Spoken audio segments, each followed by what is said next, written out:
Il deputato regionale Agrigentino e vice coordinatore di Forza Italia, onorevole Riccardo Gallo, è stato eletto primo deputato segretario all'Ars con 36 voti e il pieno sostegno della maggioranza di centrodestra.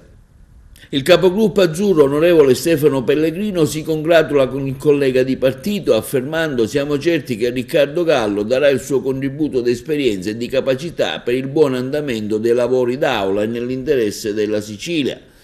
Anche il consigliere comunale di Forza Italia, l'Agrigentino Carmelo Cantone, esprime soddisfazione all'onorevole Riccardo Gallo per la sua elezione a primo segretario dell'Assemblea regionale siciliana.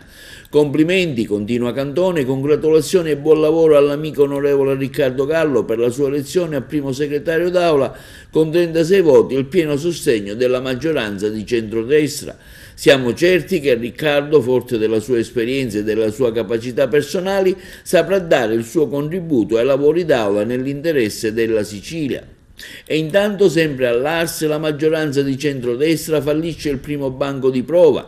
La vicepresidenza dell'Assemblea regionale siciliana va al Movimento 5 Stelle con Nuccio Di Paola, che ottiene 35 voti su 68, ben 5 in più del totale dei deputati delle opposizioni, 11 Movimento 5 Stelle, 11 PD, 8 i gruppi De Luca. L'altro vicepresidente eletto è stata Luisa Lantieri, Forza Italia, che ha ricevuto 32 voti.